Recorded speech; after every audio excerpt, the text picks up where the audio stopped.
I bought back my parents' foreclosed house to help them. Then my sister moved in with her boyfriend and acted like they owned it. I tried to keep it cool until they insulted my son and I snapped.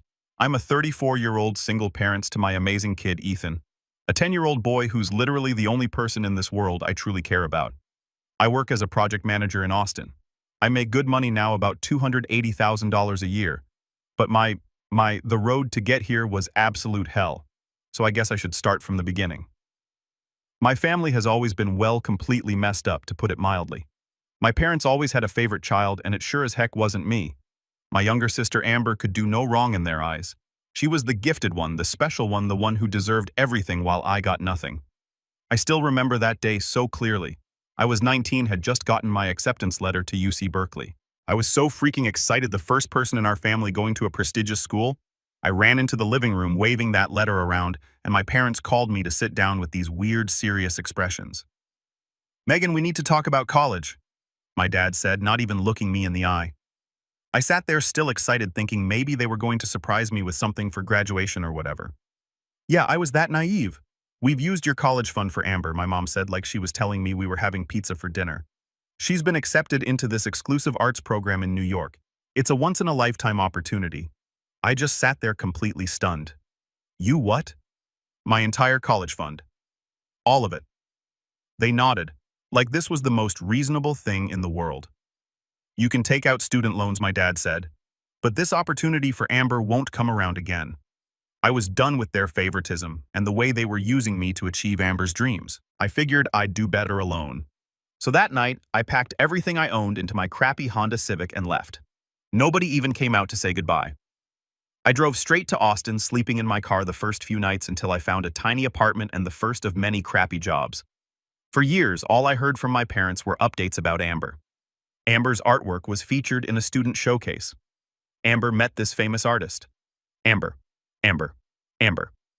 Never once did they ask how I was doing or if I was even alive. I worked 3 jobs while taking classes at community college. Mornings at a coffee shop. Afternoons doing data entry, evenings waiting tables. Some nights I slept in the break room at work because I couldn't afford bus fare. I ate leftover food from customers' plates when nobody was looking. Yeah, not proud of that, but try going hungry for 3 days straight and see what you do. When I finally finished my degree, I got an entry-level job at a tech startup and worked my way up. I met Ethan's dad there. Jason seemed like a good guy at first. Smart, funny, actually paid attention to me. We got married after dating for a year, and Ethan came along a year after that. Then I found the texts between Jason and his 22-year-old intern. Yeah, that old story. I didn't even bother with the screaming and crying part, just packed his crap in garbage bags, set them by the front door, and told him he could leave on his own or I'd throw everything off our balcony. His choice. To his credit, he's never missed a child support payment. Shows up for Ethan's birthday and Christmas, and that's about all I need from him, honestly. So for the last 8 years, it's been just me and Ethan against the world. My kid is seriously amazing, smart, funny kind. He's in the gifted program at school, plays soccer, and is obsessed with building these crazy detailed Lego structures.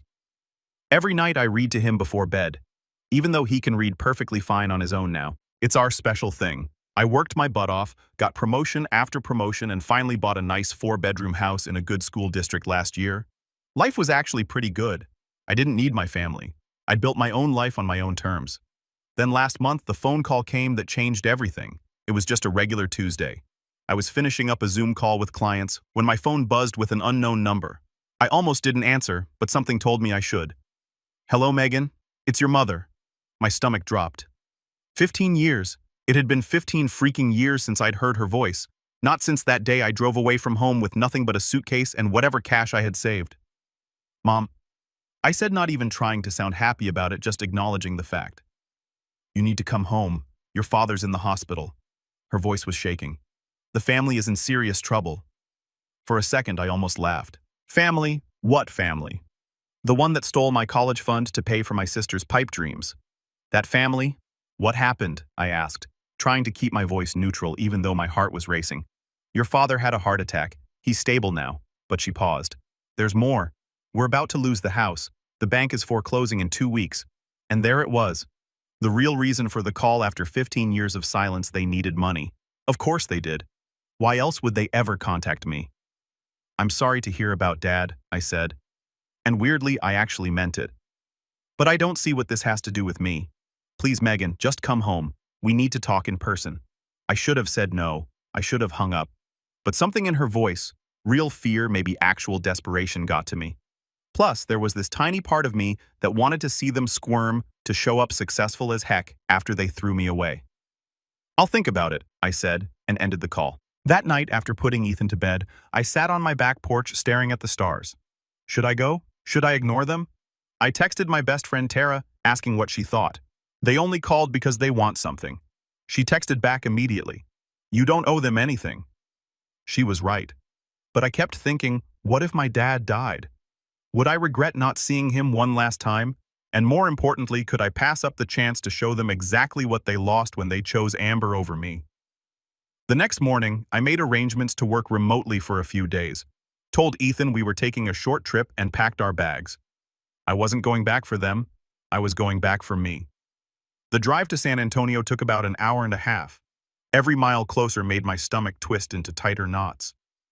Ethan was quiet beside me, playing some game on his tablet. Mom, where are we going exactly? He finally asked.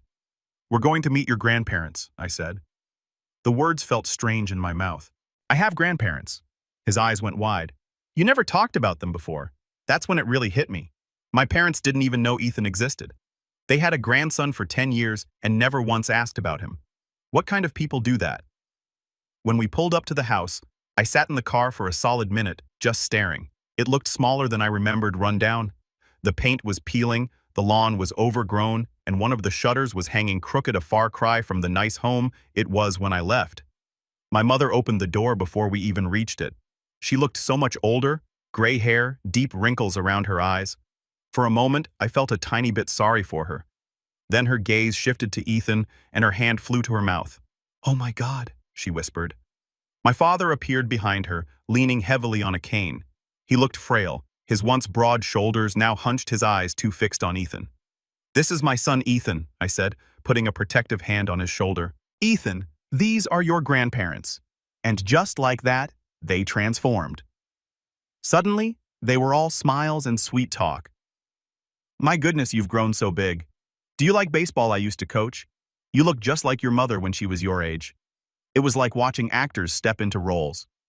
The doing grandparents, who had never sent so much as a birthday card or even asked if I had kids. I cut through the act pretty quick. Can we skip this and talk about why I'm here?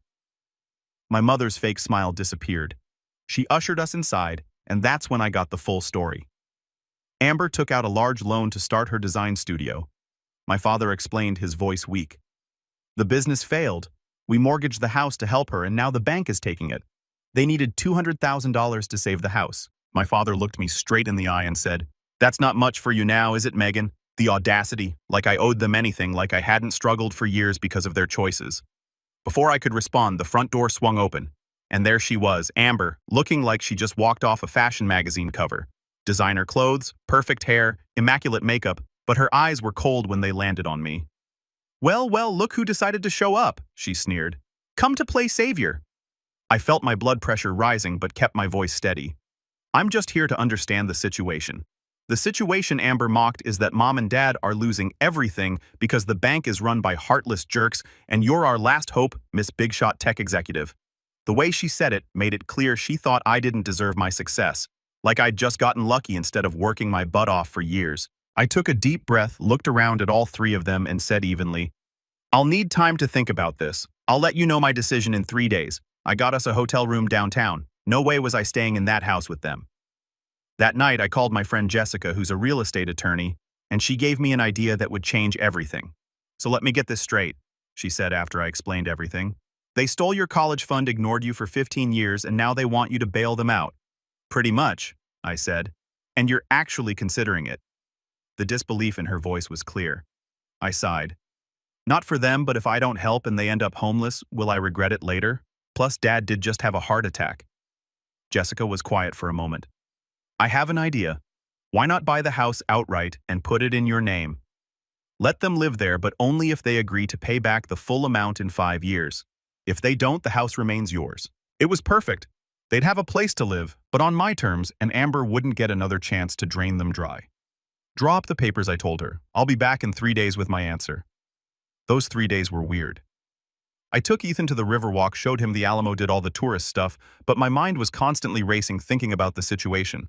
Part of me wanted to just walk away. Another part wanted to help, but only on my terms. And a small petty part of me that I'm not particularly proud of wanted to see the look on their faces when I laid out my conditions. 3 days later, Jessica and I walked into my parents' house with a contract. My parents were sitting in the living room looking nervous. Amber was there too, scrolling through her phone like nothing important was happening. "I've made my decision," I said, sitting down across from them. Jessica placed the contract on the coffee table. "I'll pay off the $200,000 loan. The house will be in my name. You can continue living here, but only as tenants. To regain ownership, you must pay back the full amount within 5 years. If not, the house stays mine." The silence that followed was deafening. My mother's face crumpled and she started crying. My father looked like he'd aged another 10 years in those few seconds. "But Amber," she exploded. "Are you kidding me?" she shrieked, jumping to her feet. "You're making Mom and Dad pay to live in their own home. What kind of heartless person does that?" I stood up calmly, gathering the contract. "Forget it then. Good luck with the bank. Wait," my father said quickly, reaching out a shaky hand. "We accept your terms." Amber stared at him in disbelief. "Dad, you can't be serious. We don't have a choice, Amber," he said quietly. "The bank takes the house in 2 weeks otherwise." And that was that. Jessica handled all the paperwork, and 2 weeks later the house was legally mine. My parents seemed resigned to the new arrangement. I actually felt a little bad for them. But then I remembered how they'd shipped me off without a second thought so Amber could chase her dreams. I went back to Austin, figuring things would settle down. Boy, was I wrong. About a month later, I decided to do a surprise visit to check on the house. My house now. When I pulled up, there was a beat-up motorcycle in the driveway that I didn't recognize. Weird. I knocked, then used my key when nobody answered right away. The moment I stepped inside, I smelled weed. Strong weed. And then I heard laughing from the kitchen. I found my mother cooking, my father at the table, and Amber lounging by the counter. But there was someone new. A guy covered in tattoos with a man bun and a vape pen sitting at my parents' table like he owned the place. "Megan?" My mother looked startled. "We weren't expecting you." "Clearly," I said, eyeing the guy. "Who's this?" Amber draped herself over the guy. "This is Ryan, my boyfriend! Ryan, this is my sister I told you about." Ryan looked me up and down in a way that made my skin crawl. "So, you're the corporate sellout, huh? Nice to finally meet you." I ignored him, turning to my mother. "I didn't agree to let Amber and her boyfriend live here. It's just temporary," my mother pleaded. "Until they get back on their feet. Ryan's between jobs right now, and they couldn't afford their apartment. Of course, Amber loses her business, and instead of getting a real job like everyone else, she moves back in with Mom and Dad and brings her loser boyfriend along for the ride." "Not my problem," I said flatly. "They have 2 weeks to find somewhere else." Ryan laughed. "You can't kick us out. This is your parents' house. Actually, it's my house now," I corrected him. "And yes, I can." That night, after I'd gone upstairs to the guest room to do some work, Ryan cornered me in the hallway on my way to the bathroom. He reeked of weed and body odor. "You think you're so much better than everyone, don't you?" he slurred. "Single mom who got lucky with a cushy job. Bet you slept your way to the top." I tried to step around him, but he blocked my path. "Get out of my way, dude." "Or what?" He leaned in closer. "You'll call Daddy." "Oh wait, you can't, because Daddy's downstairs worried about being homeless because of his daughter." I stood my ground. "Get out of my face, Ryan. And get out of my house in 2 weeks." He leaned in even closer. "Your kid seems nice. Be a shame if he started picking up bad habits from his Uncle Ryan. Maybe I'll teach him how to smoke his first joint." That was it. I shoved him back so hard he stumbled into the wall. "Threaten my son again and I'll have you arrested so fast your head will spin. 2 weeks." I went back to my room and immediately called Jessica. "I need eviction papers for my sister and her boyfriend now." The next morning, I headed back to Austin, my blood still boiling from the encounter with that jerk Ryan. I tried to focus on work on Ethan on anything but the situation, but I knew it wasn't over. One day, I was in the middle of a team meeting at work when my phone started blowing up.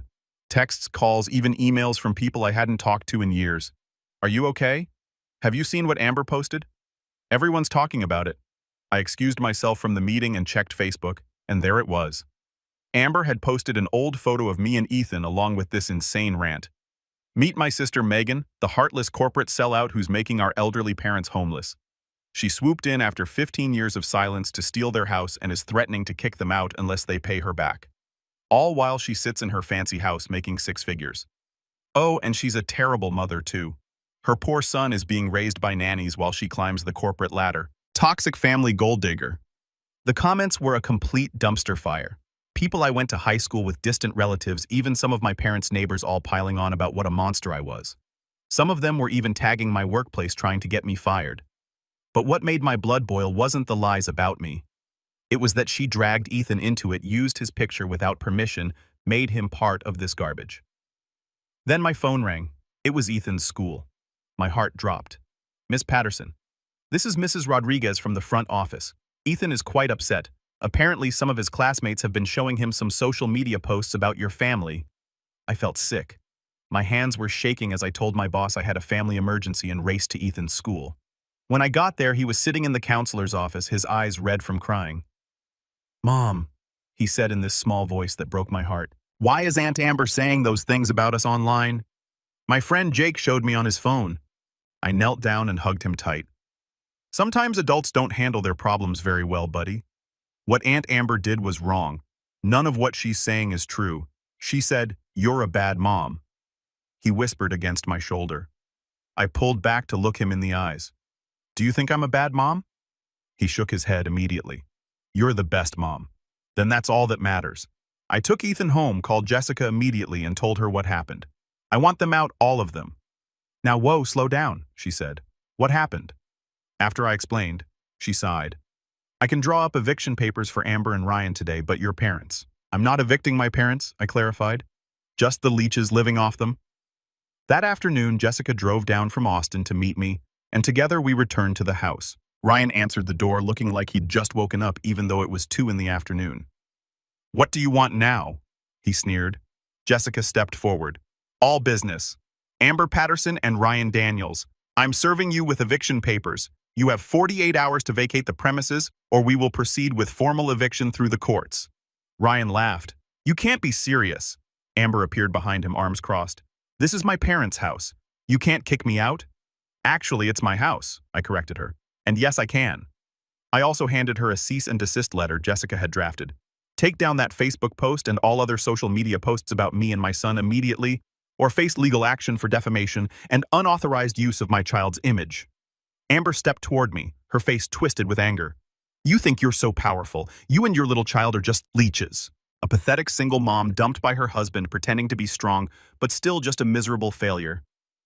I saw red. Before I could think, I slapped her hard across the face. The sound echoed through the room. Amber's eyes went wide with shock, her hand going to her cheek. Ryan yelled and started forward, but Jessica stepped between us. "You can insult me all you want," I said, my voice deadly calm. "But if you ever mention my son again, I'll make sure you regret it for the rest of your miserable life." My mother was crying in the corner. My father just looked defeated. Ryan was glaring at me but staying back. "Sign the papers," Jessica said, pushing the documents forward. With no other choice, they signed. Ryan grabbed a duffel bag and stormed out. Amber spent an hour packing, then paused at the door. "You'll regret this," she hissed. "I'll make sure everyone knows what kind of person you really are." I shrugged. "Try me." After they left, I sat down with my parents in the now quiet living room. My mother was still sniffling. "Why did you have to kick her out?" she asked. "She's your sister." "Biology doesn't make us family," I said flatly. "Her actions do, and she crossed a line when she dragged my son into this mess." My father sighed. "We just wanted to help her get back on her feet." "That's always been the problem," I replied. "You're always helping Amber, even when it hurts everyone else." I stayed long enough to make sure Ryan and Amber were really gone, then headed back to Austin. The drive home was a mix of emotions: anger at Amber, frustration with my parents' worry about Ethan, but also a strange sense of relief, like I'd finally stood up for myself after all these years. The next few months after kicking Amber and Ryan out were interesting to say the least. Amber made good on her threat to trash me online. She didn't just stop at Facebook. She went full nuclear: Instagram, Twitter, even freaking TikTok. She created this whole series called My Sister the Monster, where she'd tell these completely exaggerated or straight-up fake stories about me. According to Amber, I was a neglectful mother who pawned my kid off on nannies. A ruthless corporate climber who'd step on anyone to get ahead. The reason she and Ryan were homeless, they weren't. They moved in with his buddy, a manipulative witch who tricked my elderly parents out of their house. My parents are in their early 60s, hardly elderly. Some of my co-workers saw it. A few clients mentioned it awkwardly during calls. Ethan's teacher pulled me aside at pickup one day to ask if everything was okay at home. I even got called into my boss's office because someone had emailed the company about my elder abuse. Thank God my boss is cool. I explained the situation, showed her the legal documents, and she just rolled her eyes and said, "Family drama, huh? Been there." The worst part was dealing with Ethan's questions. Kids at school had seen some of the videos and were asking him about it. I tried to explain in a way a 10-year-old could understand. "Your aunt is very angry right now," I told him. "Sometimes when people are angry, they say things that aren't true." "But why is she so mad at you?" he asked, confused. "How do you explain decades of family dysfunction to a kid?" I just said, "Sometimes people think life should be fair, and when it isn't, they blame others instead of themselves." Surprisingly, that satisfied him. Kids are way more perceptive than we give them credit for. As for my parents, they were adjusting to the new normal. They were quiet, subdued around me. They didn't talk about Amber, just polite conversation and careful compliance with the terms of our agreement. I didn't leave them homeless or charge them rent, but they knew where the boundaries were now. Every month I'd bring Ethan to visit, not because I'd forgiven them, but because I wanted him to have grandparents even if they weren't great ones. The funny thing about social media drama is that it dies down pretty quick. People get bored and move on to the next outrage. By month 3, Amber's posts were getting fewer and fewer interactions. By month 6, she'd given up entirely. I found out through my mom, who quickly regretted bringing her up, that Amber and Ryan had broken up. Apparently, he cheated on her with some bartender. Karma's a jerk, I guess. Last I heard, Amber was working as a receptionist at a hair salon in Houston. A far cry from the famous artist my parents had sacrificed everything for. I'd be lying if I said I didn't feel a tiny bit of satisfaction about that. But here's where things get complicated. About 7 months after all this went down, my dad had another heart attack, a bad one. I got the call at 3 in the morning from my mom, hysterical, saying the ambulance had just taken him to the hospital. I drove to San Antonio in the middle of the night, leaving Ethan with my neighbor. When I got to the hospital, my mom was sitting alone in the waiting room, looking small and terrified. "Where's Amber?" I asked, sitting down beside her. "I called her," my mom said quietly. "She said she'd try to come tomorrow if she could get off work." Translation: her own father might be dying and she couldn't be bothered to show up immediately. Classic Amber. The doctors eventually came out and told us Dad had suffered a major heart attack but was stable. He'd need bypass surgery, though, and a long recovery period. I stayed with my mom until morning, then went to the house to shower and change. While I was there, I noticed something odd. There were bills piled up on the kitchen counter, many of them stamped past due or final notice. When I confronted my mom about it, she broke down crying. "We've been trying to make the payments to you, but with your father's medical bills from the first heart attack." She couldn't finish the sentence. I just stood there watching her cry. The performance was impressive, I'll give her that. But I wasn't falling for it this time. This was the same woman who stole my college fund without a second thought, who never once asked if I had enough to eat while I was working 3 jobs. "Funny how you only remember I exist when you need something," I said coldly. My mom looked up, tears still streaming down her face. "Megan, please, we're really struggling." "And where's Amber in all this?" I asked, flipping through the bills. "Why isn't she helping? She's the reason you're in this mess in the first place." "She's going through a hard time right now," my mom said weakly. Of course, Amber was always going through something, always the victim, always the priority. I spent the morning going through their finances, and it was worse than I thought. They were basically living on Social Security and a tiny pension. The medical bills from Dad's first heart attack had drained their savings. But then, I found something interesting buried in a stack of mail. A receipt for a $500 birthday gift they'd sent Amber just last month. They were skipping payments to me but still spoiling her. I slapped the receipt down in front of my mom. "You're struggling so much that you can send Amber $500 birthday gifts." My mom had the decency to look embarrassed. It was her 30th birthday. We wanted to do something special. "You know, when was the last time you remembered my birthday?" "Never. Not once in 15 years. "That's not fair, Megan. We sent you cards." I cut her off. "You never sent a thing. Not to me. Not to your grandson." I called the hospital to check on Dad, then grabbed my purse to leave. My mom followed me to the door. "Please, Megan." "What about the payments?" "We really can't afford them right now." I turned to face her. The deal stands. I'm not being tricked again. But your father, my father who sat silently while you stole my future. That father, my mom's face hardened slightly. We gave you life, Megan. We raised you.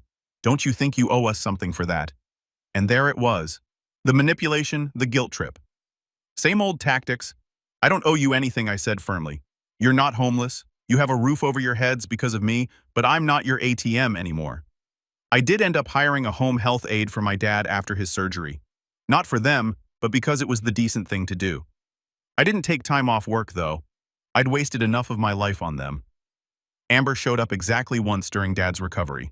Stayed for about 2 hours, took some selfies in the hospital to post online about being a devoted daughter, then left claiming she had work obligations. I managed to avoid her completely, which was definitely for the best. Was I too harsh on my family? Every time I started to feel a twinge of guilt, I'd remember my mom's face when she told me my college fund was gone. I'd remember all those nights I went hungry while Amber was at her fancy art school. All those Christmases I spent alone. All those years they never once asked about their grandson. I kept the payment plan in place. Business is business. They made their choices, and I made mine. So last week, something happened that turned everything upside down. I was in the middle of a big presentation at work when my assistant handed me a note. Emergency call from Ethan's school. I rushed over to find my kid sitting in the principal's office with a split lip and a black eye. The other kid looked worse. What happened? I asked. The principal explained that the other boy had been taunting Ethan about those videos Amber posted months ago saying, "I stole my parents' house and was a terrible mom." Ethan told him to shut up. And when the kid wouldn't stop, Ethan punched him. Both boys got suspended for 3 days. In the car, Ethan asked if he was in trouble. Fighting isn't the answer, I told him, but I understand why you were upset. That night, I finally Googled Amber. Turns out she'd rebranded herself as some kind of family trauma specialist online. She was using our story, a totally warped version, to sell life coaching sessions, even published an ebook called Toxic Sisters: Healing from Family Betrayal. She was literally making money off our family drama. The next day, my mom texted that Amber wanted to talk to me. Against my better judgment, I agreed to meet her at a coffee shop. Not to reconcile, but to shut this crap down once and for all. She looked different. Messy bun, casual clothes, no designer stuff, but her eyes still had that calculating look.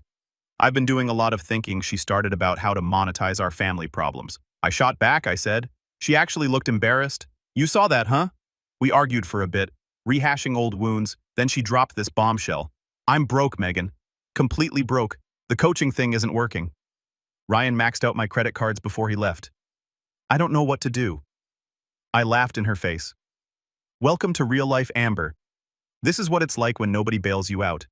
This is what I went through at 19, except I didn't have designer clothes to sell or parents willing to mortgage their house for me. Please, she said, actual tears in her eyes. I need help. What do you want? I asked coldly. Money, a job. Can't you help me get something at your company? I'll start at the bottom. I couldn't believe it. After everything she'd done, she wanted me to help her. I'll take down all the videos, she added quickly. Delete the TikTok, pull the ebook, everything. I studied her face, looking for the manipulation. There was definitely some there, but also genuine desperation. Take everything down first, I said. Every post, every video, the ebook, everything. Then send me proof. After that, and only after that, we'll talk about job possibilities. But I need money now. Not my problem. I cut her off. You created this mess. You can live with the consequences for once. The next week, she actually did take down all her content about me and sent screenshots proving it. I was surprised she followed through. I know someone who runs a small marketing firm in Dallas, an entry-level position barely above minimum wage. I told him about Amber, the whole ugly truth, and he agreed to interview her. No promises. She texted me, "Thank you," but I didn't respond. This wasn't forgiveness. My thought is that it's better she has some income so she doesn't go crawling back to my parents for more money.